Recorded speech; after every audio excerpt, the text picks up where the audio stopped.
Je suis Marie-Anne d'Autriche, impératrice du Saint-Empire romain germanique, archiduchesse d'Autriche et reine de Bohême et de Hongrie, épouse de Ferdinand III. Mon histoire commence dans les splendeurs et les tumultes d'une Europe marquée par la guerre de 30 ans, un conflit qui, bien qu'empreint de souffrance, a défini les contours politiques et religieux de notre continent.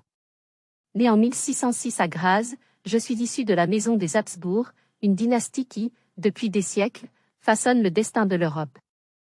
Mon mariage avec Ferdinand III en 1631 n'était pas qu'une union amoureuse, mais aussi un acte politique visant à renforcer les liens entre les branches autrichiennes et espagnoles des Habsbourg. Ce rôle d'épouse et de mère dans une époque de trouble m'a placé au cœur des intrigues et des décisions qui allaient façonner l'Empire.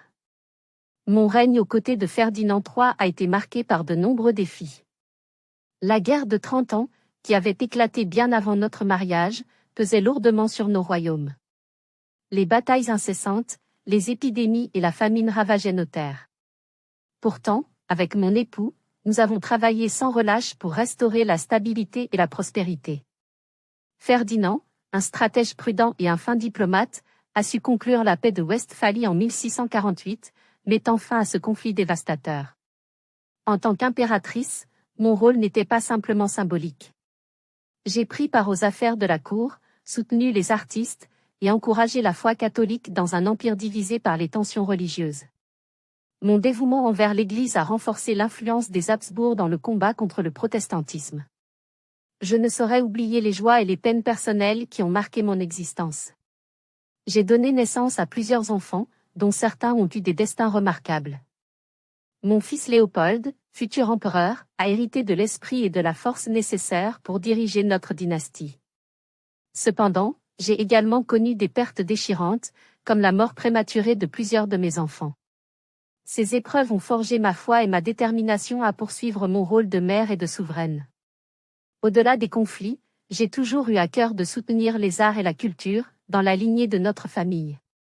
Les musiciens, peintres et architectes ont trouvé en notre cour un refuge où ils pouvaient exprimer leurs talents. Ces œuvres ont contribué à glorifier l'Empire et à faire rayonner la splendeur des Habsbourg bien au-delà de nos frontières. Mon règne a pris fin en 1657 avec la mort de Ferdinand III. Si je ne suis plus à la tête de l'Empire, mon héritage perdure dans l'histoire des Habsbourg.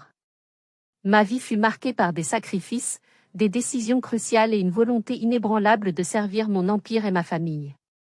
Aujourd'hui, en évoquant ces années, je ne peux m'empêcher de ressentir une profonde gratitude pour les expériences qui m'ont été données et pour l'opportunité de contribuer, même modestement, à façonner l'histoire de l'Europe. Ainsi, à travers les tempêtes et les triomphes, je suis restée fidèle à mon devoir, laissant derrière moi l'image d'une souveraine dévouée, mère aimante et fervente protectrice de notre dynastie.